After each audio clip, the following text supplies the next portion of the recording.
Hello dear students, welcome in ASC starter. Dear student, ये जो video रहेगी class 10 से रिलेटेड रहेगी और हिंदी ए से रिलेटेड रहेगी। और ये डीओई ने ये क्वेश्चन पेपर इशू किया है। इसमें क्वेश्चन और आंसर दोनों ही हम इस वीडियो में समझेंगे। और आपका जो पेपर है, ठीक है, टर्म सेकंड का, तो काफ़ी हेल्प करेगी ये वीडियो। ठीक है, आप जैसे कि जानते हैं कि 2 आवर्स का आपका पेपर होगा, 40 मार्क्स का होगा। ठीक है, और इस पूरे के पूरे पेपर को 2 पार्ट में डिवाइड किया गया है, खंड का और खंड खा में। ठीक है, सभी प्रश्न अनिवार्य हैं और खंड का में कुल 3 प्रश्न हैं। ठीक है, और उसके अंदर उप प्रश्न भी है, उसके अंदर भी और प्रश्न पूछे गए हैं। और खंड खा में टोटल 4 प्रश्न है और उनके अंदर भी हमें क्वेश्चन देखने को मिलेंगे, तो हम उसको समझ लेते हैं अब। ठीक है, तो एक एक करके करेंगे। सबसे पहले खंड का है जो 20 मार्क्स का है। और यहाँ पर जो खंड का है ना, ये आपकी पाठ्य पुस्तक व पूरक पाठ्य पुस्तक दोनों से क्वेश्चन लिए गए हैं। आपको इनके आंसर 25 से 30 शब्द में बताने हैं। पहला क्वेश्चन है, फादर की उपस्थिति लेखक को देवदार की छाया की भांति क्यों लगती थी? पाठ के आधार पर आपको सिद्ध करना है। तो इसका आंसर देखिए आप। देखिए, मैं आंसर पढ़ता हूँ। फादर परिमल के सदस्यों से अत्यंत घनिष्ठ एवं पारिवारिक संबंध रखते थे। ठीक है, वे उम्र में बड़े होने के कारण आशीर्वचन कहते, दुखी मन को सांत्वना देते, जिससे मन को उसी तरह की शांति और सुकून मिलता है जैसे थके हारे यात्री को देवदार की शीतल छाया में मिलता है। एक जैसे बहुत बड़ा पेड़ है, उसके नीचे एक व्यक्ति को जैसे आराम मिलता है ना, ठीक उसी प्रकार से फादर कमिल बुल्के से मिलने से लोगों को लगता था। सुन रहे मेरी बात? और इसी कारण ना फादर बुल्के जी को, ठीक है, जो क्या कहा जाता था कि उनकी जो उपस्थिति है ना, वो देवदार की छाया जैसी है। समझ में आ गया? तो जो फादर जी थे वो परिमल के सदस्यों से जो मिलते थे ना, ठीक है, से अत्यंत घनिष्ठ और पारिवारिक संबंध रखते थे। ठीक है, समझ में आ गए? और लोगों को शांति मिलती थी, इसीलिए जो देवदार जो वृक्ष है ना, जैसे वो दूसरों को छाया प्रदान करता है, ठीक वैसे ही ये जो फादर बोल के हैं, ये लोगों को शांति प्रदान करते थे। देखिए नेक्स्ट है, मानवीय करुणा की दिव्य चमक पाठ के आधार पर फादर कामिल बुल्के की जो छवि उभरती है उसका वर्णन कीजिए। देखिए, पहले यहाँ पर था कि फादर की उपस्थिति लेखक को देवदार की छाया की भांति क्यों लगती थी। अब यहाँ पर है कि मानवीय करुणा की दिव्य चमक पाठ के आधार पर फादर कामिल बुल्के की जो छवि उभरती है उसका वर्णन कीजिए। क्या छवि है उनकी? तो इसका आंसर सुनिए। तो आंसर सुनिए, फादर कामिल बुल्के की छवि संकल्प से सन्यासी जैसे व्यक्ति की उभरती है। ठीक है, वो सन्यासी जैसे लगते हैं जिस प्रकार की उनका संकल्प था। उनका लंबा शरीर ईसाइयों के सफ़ेद चोंगे में ढका रहता था। उनका रंग गोरा था तथा चेहरे पर सफ़ेद भूरी दाढ़ी थी। उनकी आंखें नीली थी। वे इतने मिलनसार थे कि एक बार समझ बन जाने के बाद वे सालों साल उसे निभाते थे। ठीक है, वे पारिवारिक जलसों में पुरोहित या बड़े भाई की तरह उपस्थित होकर आशीर्वादों से भर देते थे, मतलब बहुत आशीर्वाद देते थे, और जिससे मन को अद्भुत शांति मिलती थी। उस समय उनकी छवि देवदार के विशाल वृक्ष जैसी होती थी। समझ में आ गया आपको? नेक्स्ट देखते हैं। उसके नेक्स्ट क्वेश्चन है, लेखक को नवाब साहब के किन हाव भावों से महसूस हुआ कि वे उनसे बातचीत करने के लिए तनिक भी उत्सुक नहीं है?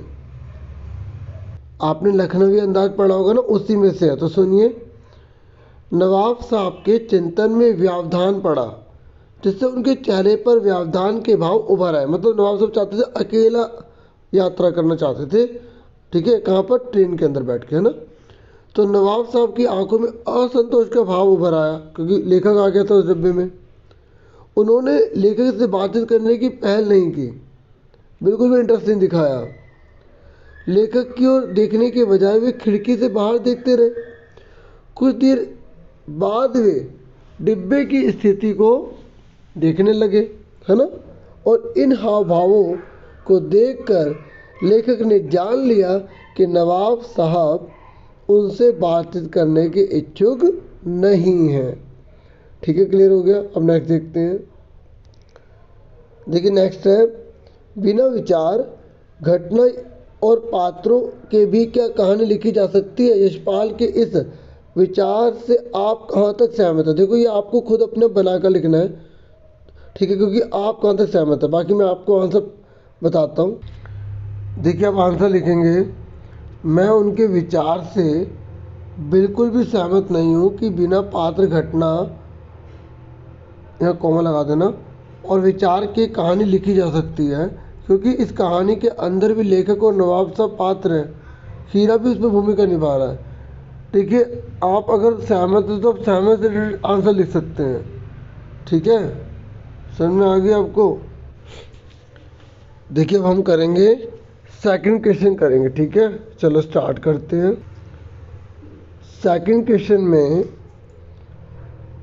कवि बादल से फुहार, रिमझिम या बरसने के स्थान पर गरजने के लिए कहता है, क्यों? ऐसा क्यों कहा कवि ने? तो अब आंसर सुनिए। कवि बादलों के माध्यम से क्रांति और बदलाव लाना चाहता है। वह बादलों से गरजने के लिए कहता है क्योंकि एक और बादलों की गर्जन में उत्साह समाया है, तो दूसरी ओर उसका उद्देश्य लोगों में उत्साह का संचार करके क्रांति के लिए तैयार करना है। मतलब देश में जब हम गुलाम थे तो उस समय लोगों के अंदर आज़ादी का भाव भरने के लिए, ठीक है, कवि ने ये कविता लिखी थी ताकि लोगों में एक क्रांति का भाव आ सके और देश की आज़ादी के लिए वो लड़ सकें। तो ये आंसर हो गया। आप आगे देखिए नेक्स्ट क्वेश्चन। नेक्स्ट क्वेश्चन है, उत्साह कविता के आधार पर बादल आने से पूर्व प्राणियों की मनोदशा का चित्रण कीजिए। मतलब जब बादल नहीं आए थे तो जो इंसान था ना उसकी क्या हालत हो रही थी? देखिए जब तक आसमान में बादलों का आगमन नहीं हुआ था, गर्मी अपने चरम सीमा पर थी। इससे लोग बेचैन, परेशान और उदास थे। उन्हें कहीं भी चैन नहीं था। गर्मी ने उनका जीना दूभर कर दिया था। उनका मन कहीं भी नहीं लग रहा था। ठीक है, क्लियर हो गया। अब नेक्स्ट देखिए। नेक्स्ट है, अट नहीं रही है। कविता के आधार पर फागुन में उमड़े प्राकृतिक सौंदर्य का वर्णन अपने शब्दों में कीजिए। मतलब यहाँ पर आपको फागुन के जो महीना है ना उसकी सुंदरता के बारे में आपको बताना है। ठीक है, तो आप लिख सकते हैं, फागुन का सौंदर्य अन्य ऋतुओं और महीनों से बढ़कर होता है। इस समय चारों ओर हरियाली छा जाती है। खेतों में कुछ फसलें पकने को तैयार होती हैं, ठीक है, और सरसों के पीले फूलों की चादर बिछ जाती है। लताएं और डालियां रंग बिरंगे फूलों से सज जाती हैं। प्राणियों का मन उल्लासमय हुआ जाता है। ऐसा लगता है कि इस महीने में प्राकृतिक सौंदर्य छलक उठा है। ठीक है, समझ में आ गया आपको? आगे देखते हैं। नेक्स्ट क्वेश्चन है, आपके विचार से माँ ने ऐसा क्यों कहा कि लड़की होना पर लड़की जैसी दिखाई मत देना? ठीक है, ऐसा क्यों कहा? तो यहाँ पर लिखा है कि बच्चा जो है ना वो अपने आप तर्क दे। ठीक है, बाकी मैं फिर भी आपको एक आंसर बता देता हूँ, सुनिए। तो देखिए आंसर सुनिए। माँ ने अपनी बेटी को लड़की होना लेकिन लड़की जैसे दिखाई मत देना इसलिए कहा ताकि उसकी बेटी अत्याचार ना सहे और उसके साथ अन्याय ना हो और वे अन्याय के खिलाफ अपनी आवाज़ उठा सके। ठीक है, तो यहाँ पर और हटा लो। ठीक है, समझ में आ गया आपको? अब आगे देखते हैं नेक्स्ट क्वेश्चन कौन सा है।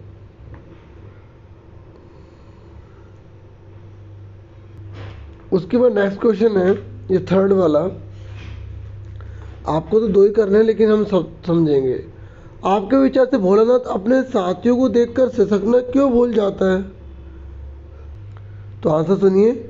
शिशु अपनी स्वाभाविक आदत के अनुसार अपनी उम्र के बच्चों के साथ खेलने में रुचि लेता है। होता है नहीं होता ऐसा, है ना? ऐसे तो होता है, उनके साथ खेलना अच्छा लगता है। अपनी उम्र के साथ जिस रुचि से खेलता है वह रुचि बड़ों के साथ नहीं होती है ना? तो जो बच्चों के साथ मज़ा आएगा, बच्चा बच्चों के साथ खेलेगा तो उसे अच्छा लगेगा, उतना बड़ों से थोड़ी उसे अच्छा लगेगा। दूसरा कारण मनोवैज्ञानिक कारण भी है, साइकोलॉजिकल, कि बच्चे को अपने साथियों के बीच सिसकने या रोने में हीनता का अनुभव होता है। हाँ देखो इतना बड़ा होकर रो रहा है, ऐसे बच्चों को फील होता है कि दूसरा अगर वो देखेगा उसके साथी तो। यही कारण है कि भोलानाथ अपने साथियों को देखकर सिसकना भूल जाता है। ठीक है, समझ में आ गया? अब नेक्स्ट क्वेश्चन देखिए। नेक्स्ट है, सरकारी तंत्र में जोड़ पंचम की नाक लगाने को लेकर जो चिंता या बदहवासी दिखाई देती है वह उनकी किस मानसिकता को दर्शाती है? तो आंसर सुनिए। देखो सरकार में ऐसे होता कई बार कि जब मुश्किल पड़ती है तभी वो काम करने के लिए तैयार होते, तो इसी चीज़ को दिखाया गया है कि सरकारी तंत्र में जोड़ पंचम की नाक लगाने को लेकर जो चिंता और बदहवासी दिखाई देती है उससे उनकी गुलाम मानसिकता का बोध होता है। ठीक है, गुलाम मानसिकता का, कि वो गुलाम है। इससे पता चलता है कि वे आज़ाद होकर भी अंग्रेज़ों के गुलाम हैं। उन्हें अपने उस अतिथि की नाक बहुत मूल्यवान प्रतीत होती है जिसने भारत को गुलाम बनाया और अपमानित किया। वे नहीं चाहते कि वे जोड़ पंचम जैसे लोगों के कारनामों को उजागर करके अपनी नाराज़गी प्रकट करें। ठीक है, वे उन्हें अब भी सम्मान देकर अपनी गुलामी पर मोहर लगाए रखना चाहते हैं। ठीक है, आगे सुनिए। इस पाठ में अतिथि देवो भव की परंपरा पर भी प्रश्न चिन्ह लगाया गया है। लेखक कहना चाहता है कि अतिथि का सम्मान करना ठीक है, किंतु वह अपने सम्मान की कीमत पर नहीं होना चाहिए। मतलब खुद की इज्जत गिरा लो और दूसरे की इज्जत बना दो, ऐसा नहीं होना चाहिए। लेखक हमें इस चैप्टर में एक मैसेज दे रहा है। ठीक है, समझ में आ गया आपको? अच्छे से क्लियर हो गया? एक दो बार दोबारा सुनेंगे और अच्छे से आ जाएगा। थोड़ा सा बता देता हूँ कि जो सरकारी तंत्र है उसमें जोड़ पंचम की नाक लगाने को लेकर चिंता दिखाई देती है। इससे पता लगता है कि उनके अंदर गुलाम मानसिकता है, मतलब अपने सम्मान को छोड़ के उनके सम्मान को देख रहे हैं। ठीक है, ब्रिटिश सरकार के सम्मान को देख रहे हैं, जो कि लेखक को बिल्कुल पसंद नहीं आता। और अतिथि देवो भव के बारे में बोला है कि भाई देखो जब तक अपना हमारा ये कल्चर है कि हम दूसरों का बहुत ज़्यादा सम्मान करते हैं, लेकिन अपने सम्मान को ठेस पहुँचाकर, अपनी भारतीयता को ठेस पहुँचाकर हम दूसरे का सम्मान करेंगे क्या? ठीक है, तो यहाँ पर ये बता रखा है कि जो कि बहुत गलत हो रहा था। अब आगे देखिए। नेक्स्ट है, गंतोक को मेहनत का बादशाहों का शहर क्यों कहा गया? ठीक है, सुनिए। लेखक ने महसूस किया कि गंतोक शहर के लोग बहुत ही मेहनती हैं, चाहे पुरुष हो या स्त्री, वे खूब मेहनत करते हैं। दुर्गम पहाड़ियों के बीच उन्होंने सुंदर शहर बनाया है और बसाया भी है, जिसका प्रमाण है गंतोक शहर की भव्यता। इतना सुंदर है, इतने पहाड़ इलाके, इतने टफ इलाकों में उन्होंने इतना सुंदर शहर बनाया। ठीक है, लेखिका उनके श्रम शक्ति को देखकर मुग्ध थी, अट्रैक्टेड थी, बहुत खुश थी, हैरान हो गई थी कि सच में बहुत ही ज़्यादा मेहनती लोग हैं यहाँ के। चलो अब नेक्स्ट क्वेश्चन देखिए। नेक्स्ट ना अनुच्छेद है, 150 शब्दों में आपको लिखना है और ये आपके टॉपिक दे रखे हैं। ठीक है, इनमें से किसी एक टॉपिक पर आपको लिखना होगा। ठीक है, अब देखो इसमें तो आपको खुद ही अपना करना पड़ेगा, बना के लिखना पड़ेगा, नहीं तो बाकी और भी सोर्सेज है तो वहाँ से आप थोड़ी हेल्प ले सकते हैं इसको समझने के लिए। ठीक है, तो मैं आपको थोड़ा सा बता दूं कि जब पेपर में आप करेंगे ना, सबसे पहले तो आप ये टाइटल लिखेंगे, सबसे प्यारा देश हमारा। फिर भौगोलिक स्थिति के बारे में बताएंगे कि हमारे देश की भौगोलिक मतलब इसका फिजिकल स्ट्रक्चर, इसकी ज्योग्राफी कैसी है, ये आप पूरा बताएंगे। जैसे पहाड़ है, यहाँ मैदान है, ठीक है, और नदियाँ हैं, तालाब हैं, मतलब बहुत झीलें, तो उनके बारे में बता देना। आप पुरानी क्लास में पढ़ चुके हैं। अच्छा एक बात और बताऊँ, ठीक है, जब भी आप ना कभी भी कोई निबंध लिखे ना, तो आप जो टॉपिक देखते हैं ना उससे रिलेटेड सोचा करो कि क्या मैंने कभी कोई ऐसा चैप्टर पढ़ा था। ठीक है, तो या कोई कहानी पढ़ी थी, तो उससे आपको बहुत सा आइडिया आ जाएगा। जैसे अगर हम हमारे भारत देश के बारे में बात करते हैं तो अपने एसएसटी में बहुत से चैप्टर पढ़ोगे। आप 10th क्लास के तो आपने जो राष्ट्रीय अर्थव्यवस्था वाला चैप्टर पढ़ा होगा, है ना, तो सड़कों के बारे में, है ना, रेलवे के बारे में, तो कितना कुछ आप बता सकते हैं। प्राकृतिक सौंदर्य है तो वो भी आपके भूगोल में आपका चैप्टर आ जाएगा। ठीक है। 9th के चैप्टर आप रिवाइज कर लेना। विविधता में एकता में आप ले सकते हैं अनेक धर्म जाति भाषा के लोग हैं, अनेक प्रकार के खान पान व्यवहार, और बहुत सारे अपने कोई प्रोजेक्ट बनाए हो तो उसको माइंड में लाया करो, ताकि आप बहुत अच्छा जो है ना निबंध लिख पाओ। सुन रहे मेरे बात, क्योंकि ये ना याद करने वाला तो होता नहीं है, ठीक है। ऐसे कोई भी टॉपिक होगा तो आपको करना होगा, और आपको ना ये सब पॉइंट्स जो है ना इनको लेना होगा, हेडिंग डाल के इसमें एक्सप्लेन कर देना। मतलब ये एक टॉपिक है, इसके अंदर ही सब टॉपिक है, ठीक है।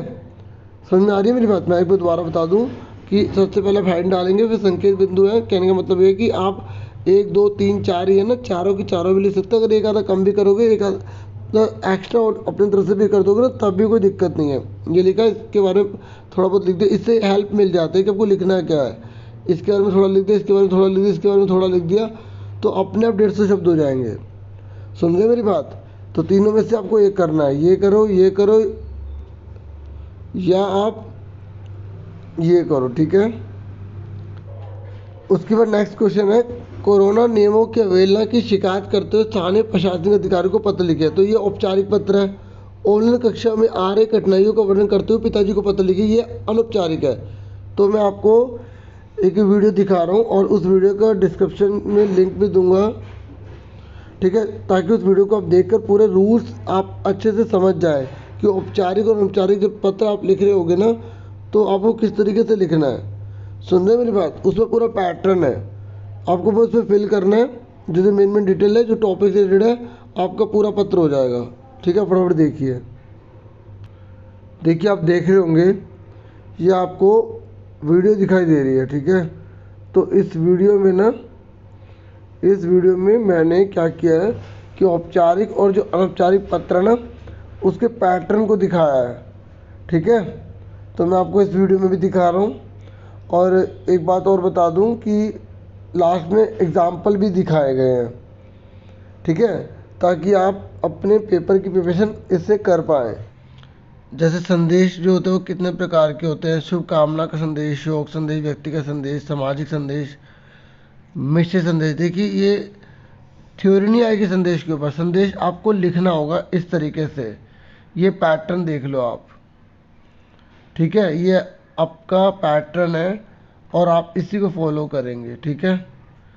एक औपचारिक है, औपचारिक का ये रूल हो गया, और दूसरा जो है आपका अनौपचारिक, ठीक है, ये अनौपचारिक का रूल हो गया आपका, ठीक है।